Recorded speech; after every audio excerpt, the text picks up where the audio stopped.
الذي أنقذ ظهرك ورفعنا لك ذكرك فإن مع العسر يسرا إن مع العسر يسرا فإذا فرغت فانصب وإلى ربك فارغب.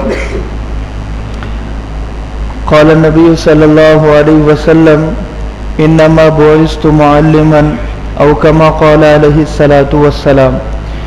ربیع الاول کی مناسبت سے سیرت کی بات چل رہی تھی. وہاں پر بات ختم ہوئی تھی کہ حضرت حلیمہ سعدیہ کو اللہ کے نبی صلی اللہ علیہ وسلم کے پاس بھیجا جا رہا ہے. حضرت حلیمہ سعدیہ نے اللہ کے نبی صلی اللہ علیہ وسلم کو گود میں لے کر آپ کی تعریف کی ہے. حضرت حلیمہ سعدیہ کا ہی انتخاب کیوں ہوا؟ کیا وجہ بنی؟ دو خوبیاں علماء نے بیان کی ہے. پہلی کہ وہ بہت زیادہ حلیم تھی، یعنی برداشت کرنے والی.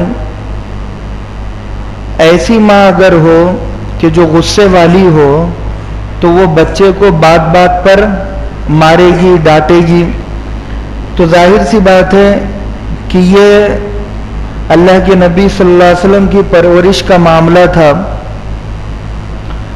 اس میں اللہ کے نبی کی والدہ کا انتخاب ایسا ضروری تھا کہ جو عورت سنجیدہ مزاج کی ہو، غصے والی نہ ہو، جاہل نہ ہو، اللہ سے ڈرنے والی ہو. تو یہ پوری خوبیاں حضرت حلیمہ سعدیہ میں موجود تھی. اور دوسری بات یہ بتائی کہ جتنی عورتیں آئی تھی، وہ 10 عورتیں، وہ سب کی سب کیوں آئی تھی؟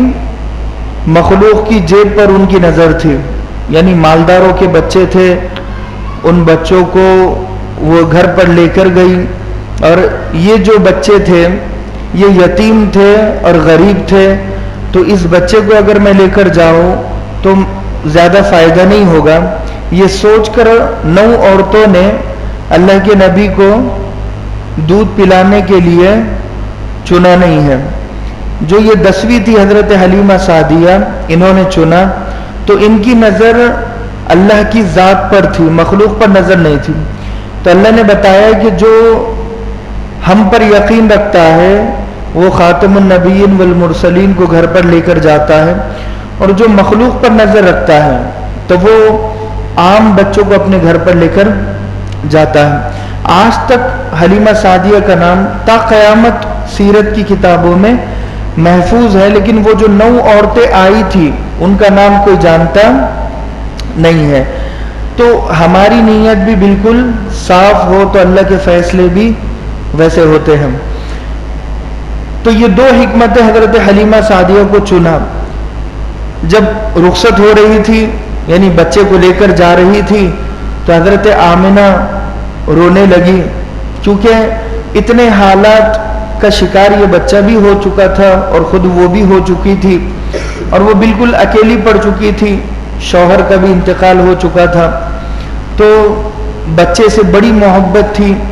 اب رو رہی ہے اور بچے کو چھوڑنے کے لیے دل نہیں چاہ رہا، لیکن پھر بھی آپ نے بچے کو دعائیں دیتے ہوئے رخصت کیا. تو علماء نے وہ جو ماں اپنے بچوں کو دعائیں دیتی ہے، ماں کی دعا کیسے قبول ہوتی ہے وہ بھی بیان کیا ہے. کہ جیسے حضرت ابراہیم نے اپنی بیوی حضرت ہاجرہ سے کہا کہ اس بچے کو تیار کرو، کسی بڑے کی ملاقات کے لیے لے کر جانا ہے.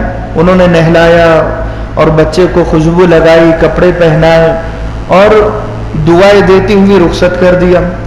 جب حضرت اسماعیل چلے تو ایک معمولی بچے کی حیثیت سے تھے، لیکن جب واپس لوٹے ہیں تو ذبیح اللہ بن کر لوٹے ہیں.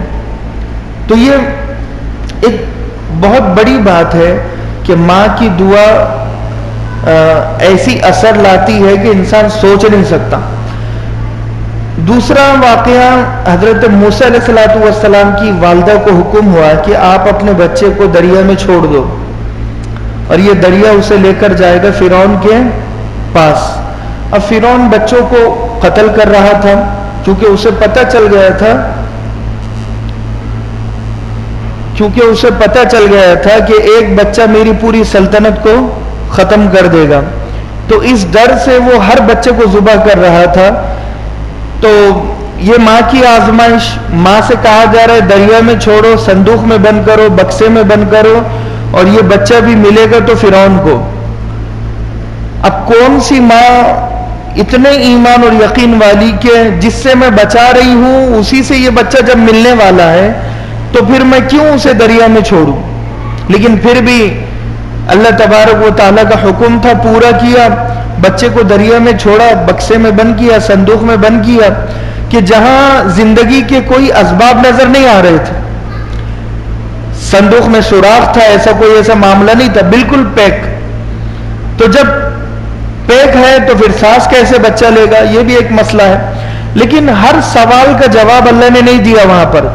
ہم نے کہا کہ دریا میں چھوڑو تو چھوڑ دو, اللہ کام ایسے ہی لیتا ہے. جب بندہ سوال کرتا ہے نا اپنے دماغ سے تو پھر وہاں اللہ کی مدد ختم ہوتی ہے. یقین اسی کا نام ہے کہ آنکھ بند کر کے اللہ کے کہے ہوئے کو اپنی زندگی میں لانا, اس پر عمل کرنا.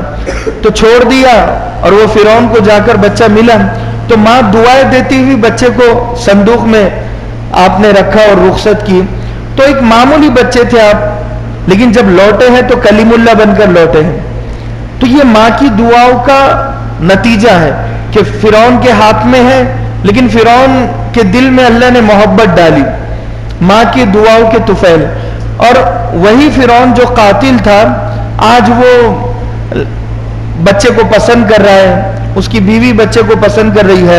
عسا ان ينفعنا او نتخذه ولدا, کہ حضرت آسیہ کہنے لگی فرعون سے کہ امید ہے, ہو سکتا ہے کہ ہماری کوئی اولاد نہیں ہے لیکن یہ ہمارا بچہ بن جائے اور بڑا فائدہ دے ہمیں. تو اتنی سی آپ نے بات کی اور فرعون نے بچہ مان لیا, بیٹا مان لیا. تو حضرت موسیٰ علیہ السلام کی عمر بھی کتنی کم تھی فرعون سے, ہے نا. دشمن عمر میں بڑا بھی ہے, تجربے کار ہے, طاقتور ہے, لیکن پھر بھی آپ لڑے ہیں. پیغمبر کا کام ہی یہ ہوتا ہے کہ حالات سے بھاگتا نہیں ہے, حالات کا مقابلہ کرتا ہے. تو حضرت موسیٰ علیہ السلام کو اللہ نے محلوں میں پالا. تو حضرت عبد المطلب کی والدہ ام سلمہ, اس سے پہلے واقعہ آیا تھا حضرت سلمہ کا, جب یہ اپنے بیٹے شیبہ کو رخصت کر رہی ہے, چچا کے ساتھ بھیج رہی ہے مکہ المکرمہ مدینہ سے, تو رو کر دعائیں دی ہے. جب حضرت عبد المطلب کئی سال کے بعد, جب یعنی کہ زمزم کا چشمہ ابھر آیا اور اب متولی بن چکے تھے بیت اللہ کے, جب دوبارہ اپنی والدہ کے پاس لوٹے ہیں تو والی بیت اللہ بن کر. تو یہ بہت بڑی بات ہے کہ والدہ کی دعاؤں کا نتیجہ اسماعیل ذبیح اللہ بن گئے, موسیٰ کلیم اللہ بن گئے, اور عبد المطلب والی بیت اللہ بن گئے. اب یہ بھی ماں اپنے بیٹے کو دعائیں دیتے ہوئے رخصت کر رہی ہے. یہ بچہ محمد بن کر اس حیثیت سے رخصت ہو رہا ہے, لیکن جب یہ بچہ لوٹے گا تو رسول اللہ بن کر لوٹے گا. ظاہر سی بات ہے, پیغمبر خاتم النبیین والمرسلین بنانا تھا, آزمائش سب سے زیادہ کڑی اور سخت آزمائش تھی. اب یہ بچہ ماں کی دعائیں لیتا ہوا رخصت ہوا. اب یہ اونٹنی پر جب بیٹھی ہے, ان کے شوہر آگے بیٹھ گئے, اب وہ اونٹنی چلتی نہیں ہے, پریشان ہو گئے, ان کے شوہر نیچے اتر گئے, پھر وہ چلنے لگی, اٹھنے لگی, بھاگنے لگی. پھر یہ جب بیٹھ جاتے ہیں تو پھر چلتی نہیں ہے. بتایا یہ گیا کہ جب حضرت حلیمہ سعدیہ کے شوہر پیچھے بیٹھے ہیں تو اب وہ اونٹنی چل رہی ہے. یعنی یہ مقصد تھا کہ یہ جو بچہ ہے, اس بچے کے آگے کوئی نہ ہوگا اور اس بچے کی طرف پیٹھ کسی کی نہیں ہوگی.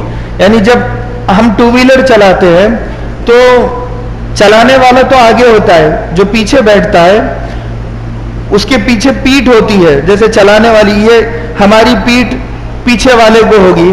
تو اللہ کو یہ بھی منظور نہیں تھا کہ میرے نبی کسی کی پیٹھ کے پیچھے بیٹھے, یعنی کسی کی پیٹھ ہمارے پیغمبر کی طرف ہو.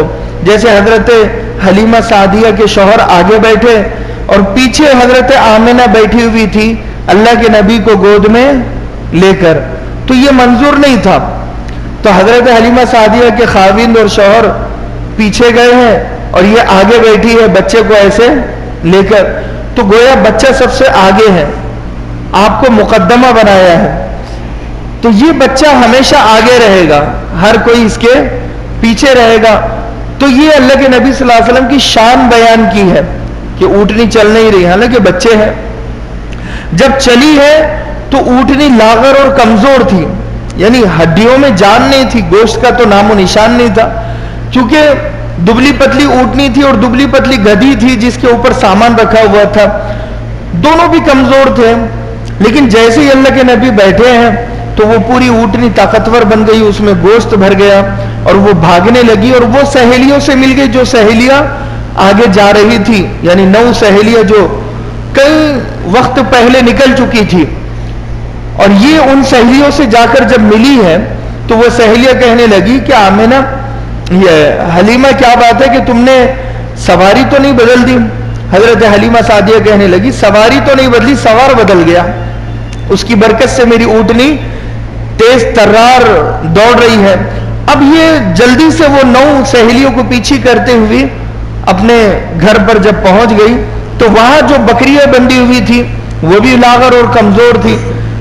ان کے تھن دودھ سے بالکل خالی تھے، کیونکہ کھانے کو جب بکریوں کو کچھ نہیں مل رہا تو پھر دودھ کہاں سے آئے گا.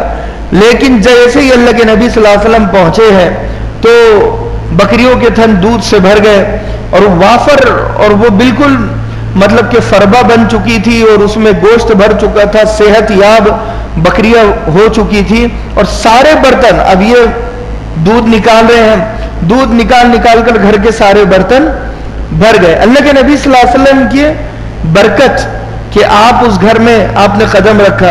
تو حضرت حلیمہ سعدیہ کے شوہر کہنے لگے کہ واقعتاً تم نے ایک مبارک لقد اخذتی شیئا مبارکتا، لقد اخذتی مبارکتا، کہ تم نے ایک مبارک بچے کو اپنے ساتھ لیا ہے جس کی برکت نظر آ رہی ہے.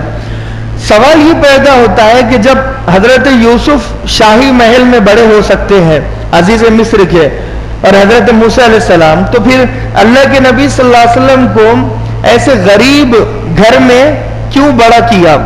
یعنی بچپن آپ کا ایسے غریب لوگوں کے درمیان میں کیوں رہا، چھوٹے سے گھر میں، حالانکہ آپ خاتم النبیین والمرسلین تھے. اللہ چاہتا تو محلوں میں آپ کی پرورش کر سکتا تھا. جواب یہ ہے کہ محلوں میں یہ برکتیں ظاہر نہیں ہوتی تھی، سمجھ میں نہیں آتی تھی. جیسے بکریوں کے تھنوں میں دودھ کا بھرنا اور لاغر و کمزور اونٹنی کا بالکل صحت یاب ہو جانا، یہ برکتیں مالدار گھرانے میں نظر نہیں آتی تھی.